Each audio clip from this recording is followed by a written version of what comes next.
Thank you for joining Jennifer Schaus and Associates in our 2019 Webinar Wednesday series. We're coming to you live from downtown Washington, D.C. Our webinars are every Wednesday, and you can find the upcoming schedule on our website. Past webinars and all recordings are also on our website and on our YouTube channel, along with over 160 other recordings on federal contracting topics. All are complimentary. If you have questions for our speaker today, you can email her directly with contact information you'll see on the last slide. All right, this is just a little bit about us. We are a Washington, D.C. based firm and provide services for federal contractors. This ranges from market analysis reports to proposal writing and also post-award compliance. More information is on our website, so please visit us there.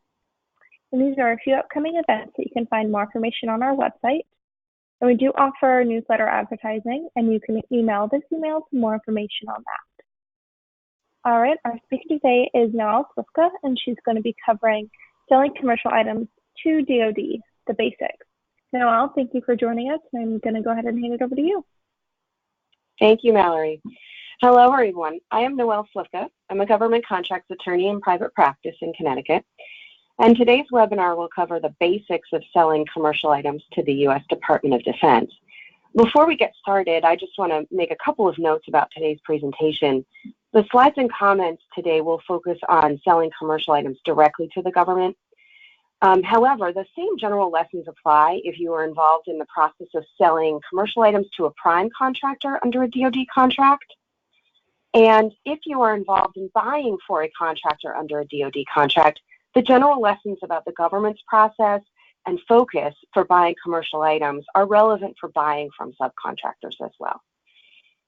Another note is that I will not be covering specific rules and exemptions for commercial off-the-shelf or COTS items. That is the same commercial items, the exact same thing, same part number, that have been sold in substantial quantities in the commercial marketplace. So if you are involved in selling or buying COTS products for DOD and you want to verify any additional exemptions for COTS products, check the regulations. Now, onto the presentation. Next slide. So why would selling commercial items to the government, let alone the Defense Department, be different from selling goods and services in a commercial transaction, say between two businesses? The answer leads us to a brief history of commercial item acquisition by the federal government, and actually the history centers on DOD, even though the rules now are encapsulated in a federal acquisition regulation which applies government-wide. Back in the 1980s, some may remember newspaper headlines about $435 hammers and $640 toilet seats purchased by DOD, not to mention $7,500 coffee pots and wrenches that were priced at almost $10,000. And you know, now looking back, I think we think about that as buying commercial items at an exorbitant price. But at the time, the problem wasn't that contractors were bilking the federal government out of money. The problem was overly burdensome requirements and a process that proved too costly for common items. The government was essentially speccing out very onerous requirements for what would otherwise just be common items, and therefore driving up the cost and therefore the price of those products. The issue ultimately culminated with Operation Desert Storm in the first Iraq War and an inability for the Army to buy Motorola equipment for troop communications because the company could not meet the record-keeping requirements related to its pricing. The Japanese ultimately bought the equipment from Motorola and gave it to the U.S. government, and that was not a good day in DOD's eyes. And in response, Congress passed the Federal Acquisition Streamlining Act, or FASA. FASA vastly simplified the process and the terms and conditions for purchasing commercial items. The Federal Acquisition Regulation, or FAR, Part 12, and the Defense Federal Acquisition Regulation Supplement, or DFARS, Part 212, were born. Then right on the heels of that, Congress passed the Clinger-Cohen Act, which exempted commercial items and services from the very onerous financial disclosures known as certified cost or pricing data that were required under the Truth in Negotiations Act.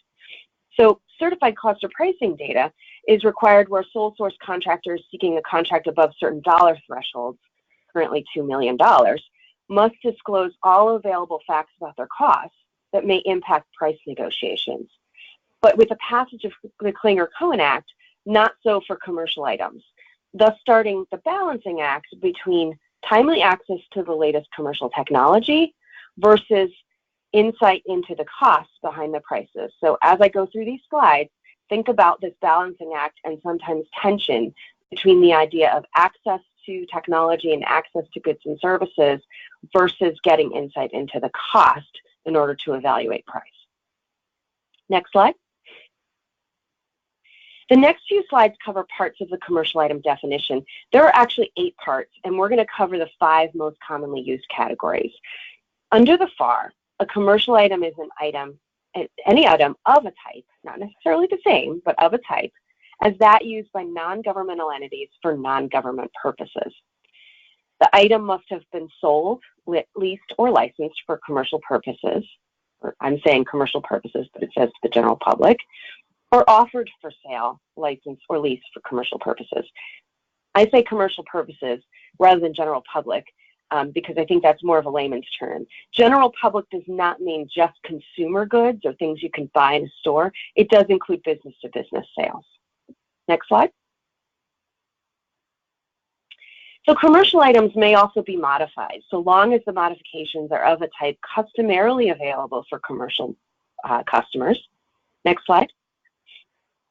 Or even government unique modifications, so long as those government unique modifications are minor, meaning that they do not significantly alter the function or essential characteristics of the item. So dollar values and percentages of the price of the modification may be used as guideposts, but they're not conclusive of whether the modification is minor. Now, tuck in the back of your mind for a moment the concept of dollar values and percentages with respect to minor modifications, because we will return to this concept in a few moments when we cover pricing rules for commercial items sold to DOD. Next slide. Any combination of items that meet the commercial item definitions are still commercial, so long as those combinations are also sold for commercial purposes. Next slide. Services are commercial, and they're commercial if they're in support of commercial items, even if the services are provided by a different source at a different time. So a different source from that supplying the commercial item or at a different time from when the commercial item was purchased. However, the source does have to provide similar services to commercial customers under similar terms and conditions as those offered to the federal government in order to qualify as a commercial service in support of a commercial item. Next slide. Services are also commercial if they are of a type offered and sold competitively in the commercial marketplace based on established catalog or market prices. This category is sometimes referred to as standalone services as opposed to services in support of a commercial item. Next slide. Catalog prices are published prices that are actually used to sell services commercially. So the mere existence of a catalog does not mean the services are commercial.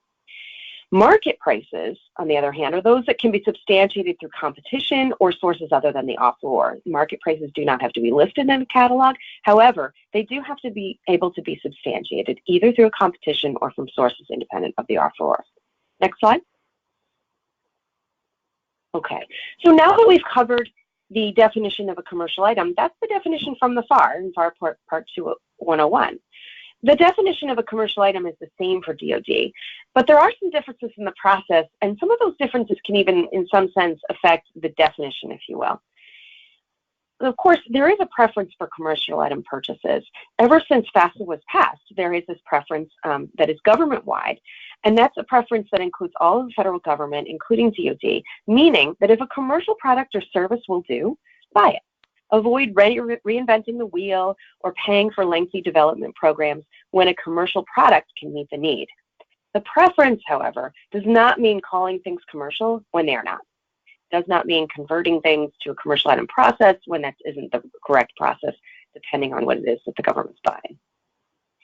In addition to the general preference for commercial items, the DFARS includes express language preferring the purchase of commercial services to meet certain the needs for certain enumerated services, such as facility services, knowledge-based services, except engineering, so there can be military unique engineering services, but and also medical and transportation services. The preferred method is to purchase commercial services to meet those needs. Next slide. So the DFARS also calls out special processes for certain types of commercial purchases, namely commercial software acquisition, which is covered in DFARS 208.74, and also acquisitions of major weapon systems as commercial items. The additional process for buying major weapon systems as commercial items demonstrates the tension when DoD purchases commercial items. There's generally an undercurrent of thought in DoD acquisition that if an item or service is being purchased for military use, it can't be commercial. So, in order to buy a major weapon system as a commercial item, the Secretary of Defense must approve it, and notice to Congress is required. However, there could be commercial subsystems, components, and spare parts used on the major weapon system. So for subsystems, components, and spare parts used on a major weapon system, either the same process of SecDef approval and congressional notification must have been followed, or the contracting officer must make a written determination that the items are commercial, and that's regardless of the dollar value. So this requirement is over and above a general requirement in DFARS 212.102 that all commercial item contracts awards over $1 million require a written determination that the item is commercial for DoD. For purchases made under specified parts of the commercial item definition, there's a requirement within DoD for approval at a level above the contracting officer. So for purchases of commercial items that meet the definition of Part 1II, that is an item that has been offered for sale for commercial purposes, Part 3 of the definition, the modified commercial item part of the definition, Part 4 of the definition, the commercial items in combination part of the definition, or Part 6, which is the standalone commercial services, DoD requires an approval level above the contracting officer in order to purchase those types of items and services as commercial items. So that's offered for sale for commercial purposes, modified commercial items in combination, and standalone commercial services require an approval at a level above. So there is a preference for buying commercial items to meet DoD needs, for sure. That's a preference that applies to DoD equally as it does to the rest of the federal government. However, the rules for DoD put many process constraints on contracting for commercial items to keep abuses in check. Next slide. So now let's talk about pricing. If there's price competition where two or more offerors are competing for the contract, that head-to-head competition establishes the reasonableness of price, even for commercial items. But what if there's only one source that can meet DoD's needs, and the item that DoD needs is a commercial item? Most of the regulations on evaluating commercial item pricing have been written to address the difficulty of evaluating price when there's no competition. So earlier I mentioned the Klinger-Cohen Act. That's legislation that exempted commercial item contracts from requirements for certified cluster pricing data disclosures from contractors. The FAR retains the exemption, but there are some exceptions to the exception. And here's where the definition of commercial item gets mixed up a bit with the evaluation of their prices. So under FAR 15403-1 C3II, which is on the slide, the of a type services may only be considered commercial if the contracting officer determines that the offeror has submitted sufficient information to evaluate the price. So can't determine something's commercial or an of a type service is commercial until you know that the offeror is going to submit sufficient information to evaluate the price. That does muddy the waters between price evaluation and commercial item determination. And under the FAR as well, for modified commercial items that are purchased by DoD, NASA, and the Coast Guard, minor modifications cannot exceed the greater of the cost of pricing data threshold, which is currently $2 million, or 5% of the total contract price. If the minor modifications exceed that cost threshold, either cost of pricing data threshold or 5% of the total contract price, whichever is greater, cost of pricing data will be required. So again, you have to understand the pricing of the product in order to determine whether it's in fact a commercial item. And this particular part of the rule is specific to DoD. Next slide. When cost of pricing data is not required because of the commercial item exemption, how should the government evaluate the reasonableness of prices? Well, the FAR provides that the contracting officer obtain and use data available within the government or from other secondary sources. That's obtain and use data available within the government and from other secondary sources. The first choice for data is not the offeror, actually looking within the government and other sources. In some instances, however, the offeror needs to go further, and the offeror may be requested or required to provide more information depending on the language of the regulations and the practical realities of trying to get a contract signed. I will use the terms requested or required somewhat interchangeably. And when I talk about data that may be required, even if that's the language of the regulation, that does not mean that there's sort of a compulsory process like a subpoena or fines and penalties if a contractor does not supply the information. The term required is really used more as a layman's term, meaning it's a prerequisite for getting the contract awarded. And so as a practical matter, in order to get the contracting done, then if the contracting officer requests the information and that's what's going to get you a contract, that means it's required. So one type of information that may be required is price paid by commercial customers. The FAR provides authority to require commercial price paid for of a type services. That's FAR 15.403-1 and the specific reference on the slide. Under the DFARS, prices paid by commercial customers may be required for commercial item major weapon systems, subsystems, components, and spare parts if necessary to determine price reasonableness. Necessity is basically a subjective determination as well. So it would be up to the contracting officer to determine whether more data is necessary and whether prices paid by commercial customers may be required. Under DFARS 215.204-1B, I'll say that again because it's not on the slide, it's DFARS 215.204-1B, there are additional instructions related to commercial sales data. The data must include a sufficient number of transactions to represent the range of relevant sales to all types of customers, and key information such as the date of the sale, quantity, part number, price, and customer must be included. Catalog prices may be considered, but those catalog prices must be supported by sales data, meaning data showing that the sales were actually done at the catalog price, and they must take into consideration any discounts off of catalog, refunds, or rebates. Next slide. So beyond commercial customer sales data, other data may be required. Other than certified cost or pricing data can include up to the same type of cost information as certified cost or pricing data, just without the signed statement that the data is current, accurate, and complete as of a certain date. The general rule under the authorities of the FAR and the DFARS is that when other data is not enough, uncertified data may be required. However, even when required, the contractor's format of the data should be acceptable to the contracting officer. In fact, these are commercial products. The company does not necessarily have any obligation until they reach this contract negotiation to provide any kind of cost data. So the contractor's format really should be the one that is used. Now, next slide. Now, a quick comment about contract clauses.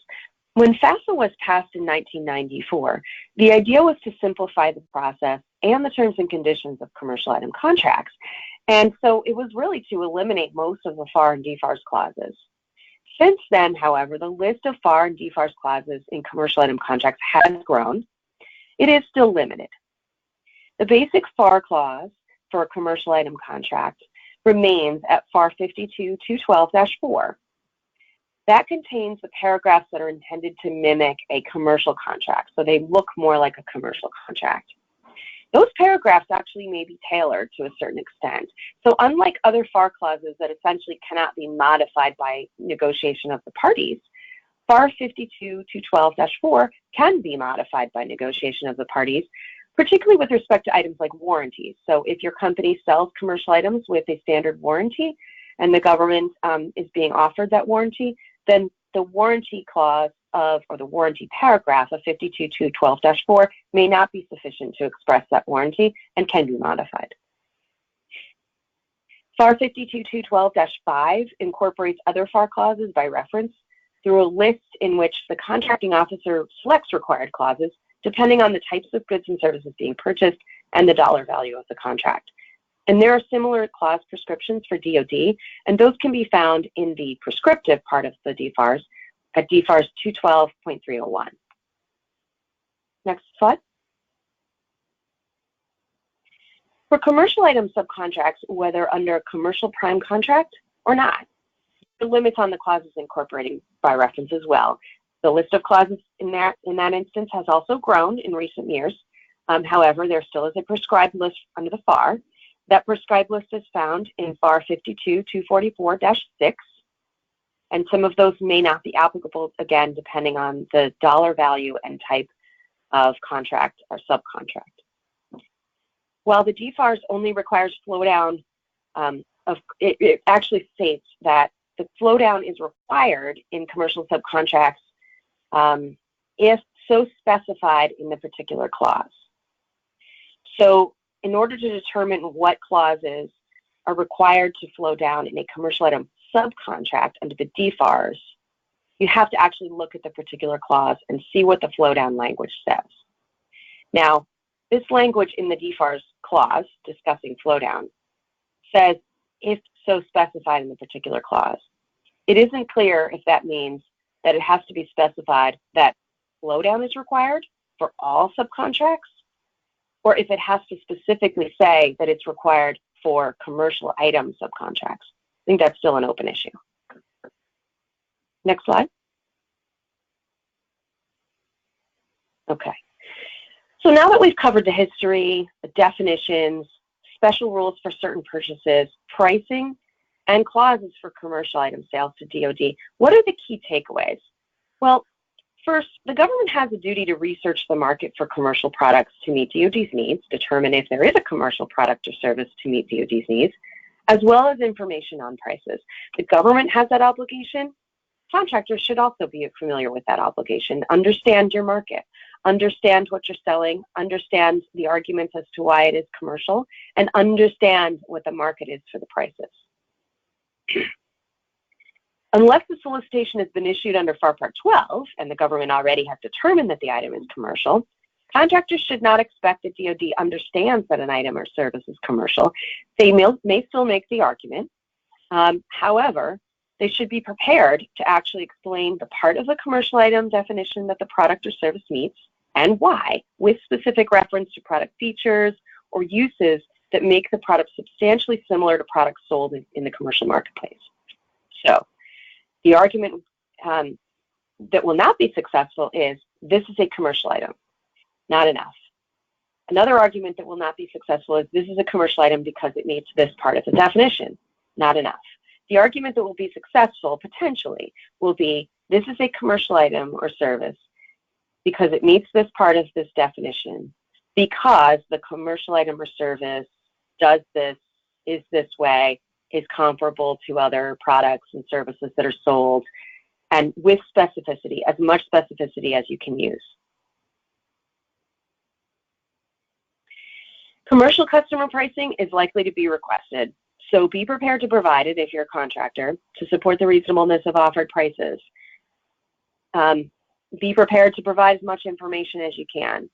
It is understandable if you have non-disclosure agreements with your customers that would not allow you to disclose, say, customer name, but if you can get permission to disclose that information, that helps.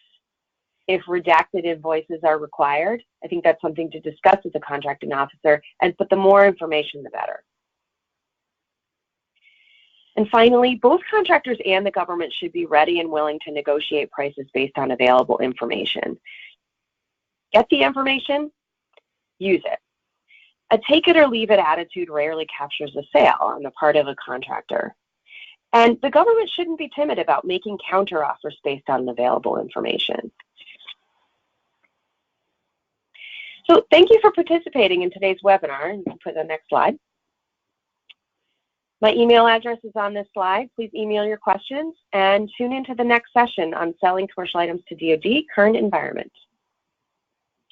Thank you, Noelle, for joining us today. If you guys have any questions, as she said, send her an email.